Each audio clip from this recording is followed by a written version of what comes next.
Welcome to the beast, I unleash, I'm a motherfucking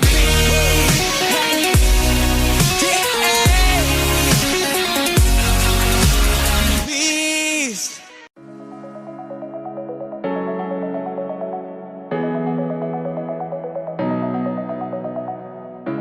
Alright, what's up guys? Welcome to day 29. It is the final workout of the 30-day kickstart. Congratulations for making it the whole way through with me, and just can't believe this is the last one. So we have to give it our all for this. I'm definitely very tired at this point, mainly because I got too much sleep last night, but also just because I've been pushing really hard for the past 30 days. So we're gonna do the full body conditioning workout.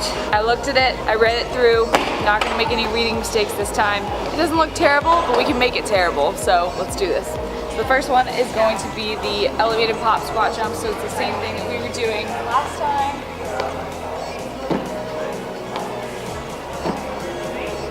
Soft landing, sinking back into your heels. Then with up and overs, what you're gonna do is you're gonna have one foot on, up, over, up, over.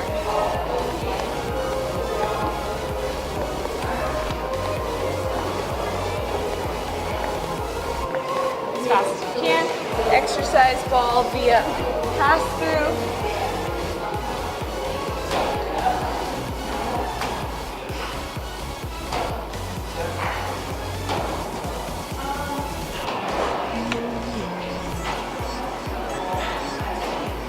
Then we have burpees. So this is not with a mountain climber or a push-up, so it's just a traditional burpee. So you're gonna jump.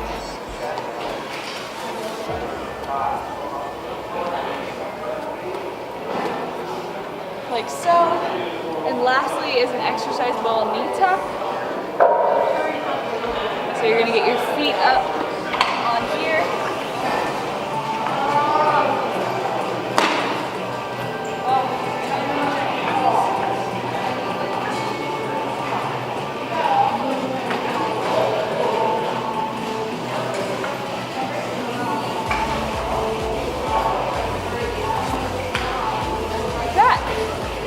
That's gonna be circuit number one. All right, second circuit. Whew, that first one was really hard on my legs. My legs were very, very sore from yesterday, so that's just extra torture. So we're gonna start with another leg circuit sort of thing. It's gonna be a lunge switch jump. So you're going to split into a lunge here, and then switch feet. Land softly.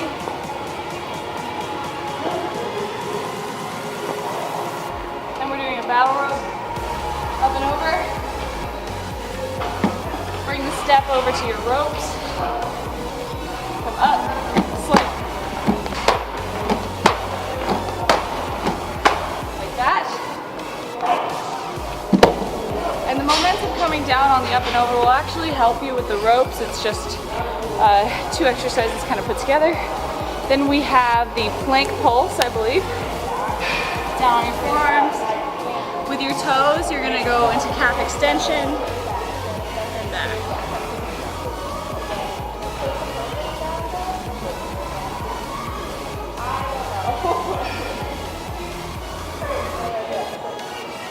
And then with the inchworms, we've done inchworms before.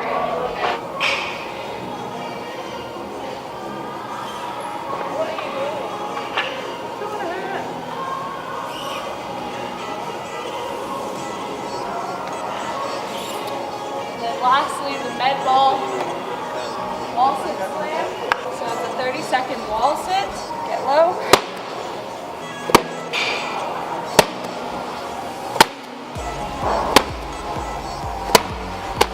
Like so for the whole 30 seconds. Whew. Let's do this. What's up guys? So I just want to take this time with the voiceover for the final workout. Because I already explained form, or at least demonstrated form on all the exercises, I'm actually going to be talking more about a different topic, carb cycling, that I've gotten a lot of questions about over the past month, and I want to just briefly go over it so that you guys have a general understanding of what it is, how to do it, and how to implement it into your regimen. So the first thing I'm going to say is the benefits of carb cycling. There are a few. Some of the benefits are that you can perform better on certain days that you pick and choose. You want to have higher carb days on, because carbs at the end of the day, they are your fuel for your performance in the gym, and they're your fuel for recovery along with protein. On top of your performance, it's going to help with your motivation, especially those who are in a fat loss phase. Doing some sort of carb cycle is very helpful when it comes to motivation to stick to your diet, stay motivated on low carb days, because you're looking forward to that high carb day in the future, whether that be once per week, twice per week, 3 times per week, whatever it is. It definitely keeps someone well motivated to make it to that high carb day and feel deserving of it. Another benefit that it could have is regulating insulin sensitivity and regulating hormone function. So this would be more in terms of a refeed for hormones, because a refeed is essentially a tracked extremely high carb day, like extremely high, and then basically what it's meant to do is replenish depleted hormone levels, help bring cortisol down, help to bring the leptin and ghrelin hormones, your hunger and satiety hormones, back to normal, and your thyroid and everything like that. So when you're depleted from carbs for a very long time, your hormones, and especially when your body's just like run down, you're beating it to the ground with diet, with training, everything, your hormones start to get a little whack. So a high carb refeed is meant to reset those hormone levels, bring your fat burning hormones back to normal, so that you can continue burning fat at an optimal rate. And this is in the context of someone who's dieting for fat loss. Carb cycling can be used for maintenance or growth phases if someone enjoys it, but there are just far fewer tangible benefits from doing it in a maintenance or growing phase than there are for a fat loss phase, because it's just so psychological. It helps a lot with the process of fat loss. So it's typically what carb cycling is used for. So like I said, it's also good for insulin sensitivity and glycogen replenishment. So when you are eating a primarily lower carb diet, so this would be the lower carb days, your body becomes more sensitive to insulin spikes, which is a good thing, because the more sensitive your body is to insulin, the better it handles carbs, the less fat it stores, and in turn, the more fat you burn in the long run. So that's not to say that if you just eat low carb, you're gonna have high insulin sensitivity. It's to say that if you're implementing high carb days and refeeds along with low carb days on a carb cycle properly, then you're going to have what I would say is optimized insulin sensitivity, because on low carb days where you don't necessarily need so many carbs, you're not still shoving carbs at your body, you're not getting insulin spike after insulin spike and desensitizing your body that way.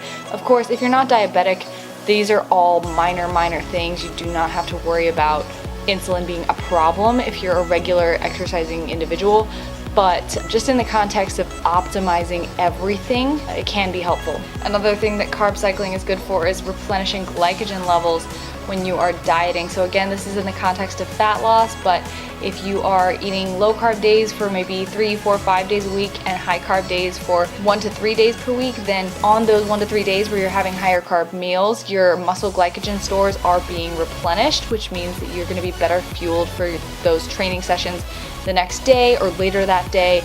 So it's good to have carbs before. So some people actually like to have high carb days before the day that they train, like legs per se, because it's a larger muscle group, because they'll actually feel more replenished than if they had the high carb day on the leg day, because they won't have that fuel stored in their muscles the day before. So it all depends on the individual and what they prefer doing, what makes them feel the most fueled, what makes them feel the best. But anyways, that's a general overview of my best advice for applications of carb cycling. But how to do it is pretty simple, honestly. Let's say you have your set of macros for the week and they are at 200 carbs, to just throw out a random example. If you're going to carb cycle, you just pick a certain number of days you want to have high carb days and low carb days. That might be 4 low carb days and 3 high carb days. It might be 1 high carb day and 6 low carb days, 2 and 5, whatever you want. Make your pick strategically for whatever you want, whether it be your high carb days or your leg days or the day before your leg days, or your low carb days or just your rest days. You might just do that. Or you might want to do like a 3 low, 1 high, 2 low, 1 high sort of cycle. It's really up to you. You just gotta play with it and see what works for your body and your goals, because at the end of the day, it just depends on your macros and what you're trying to do with your food intake and your body composition. Then once you figure that out, the number of days, you're gonna pick the high amount of carbs that you want on your high carb days, and you're basically going to subtract that from all the low carb days and divide it evenly. So if you have, let's say you have 300 carbs on the high carb day, you pick one high carb day. Remember, the number I threw out for your 7 days per week macros would just be 200. Then if you said, okay, 1 day per week I want 300 carbs, then you just take 100, the difference between 3 and 200, divided by 6, which are the low carb days, and you subtract that number from all 6 low carb days, and then guess what happens? The average number of carbs for the entire 7 days is 200, so it's exactly the same.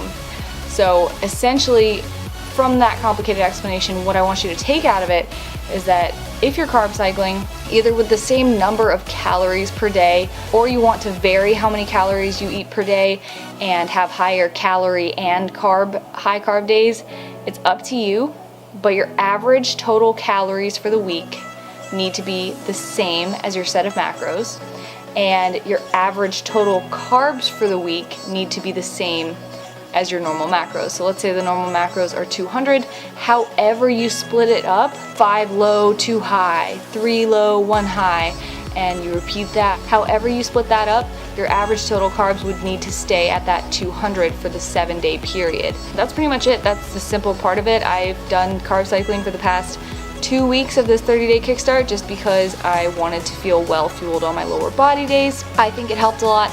Definitely felt better the day after my high carb days, and that's how I kind of went about it. So yeah, just keep your average total calories and average total carbs the exact same for the week, and you can manipulate your carb cycle however you want if you're doing that. And that's gonna be all. I'm gonna skip back to the circuit footage and I'll talk to you guys later. Last round of the entire circuit, of the entire workout, of the entire program. Give this round your all, even if you gave the other 5 half-ass effort. Make it count.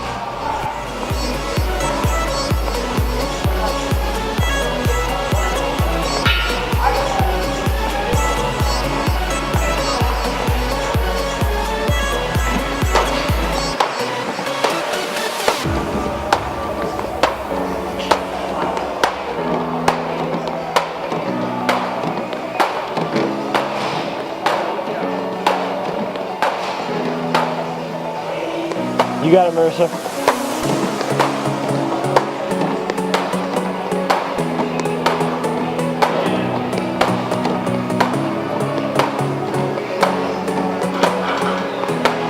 There you go.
How's it feel?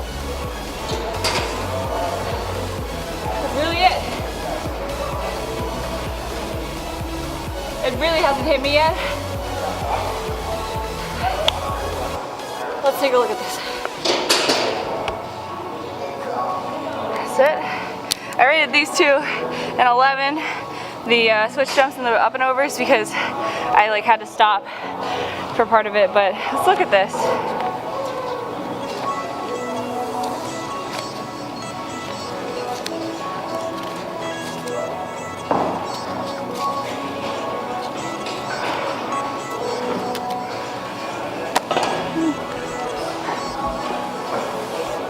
feels fucking good.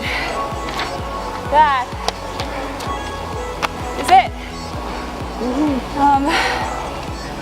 Just thank you to every single person who's messaged me saying they're doing this program with me, who's started this program with me, who's learned something from it, who feels confident that they have proper form in the gym because of this, who has seen a little bit of results in just 10, 20, 30 days because of this.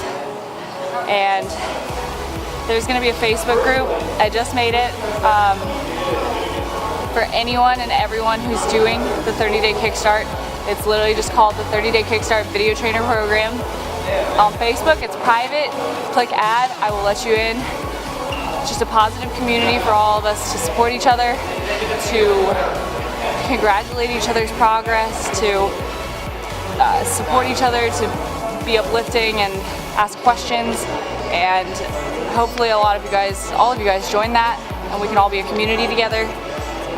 Because I've gotten a lot of people saying that they're really enjoying it, and I want to bring all of those people together in one place. So yeah, that's it. I'm gonna check in with you guys tomorrow morning with my physique, my weight. I just got my body fat tested, but that's gonna be a secret until tomorrow. Yeah, feels good, feels sweaty, and I'll talk to you guys tomorrow.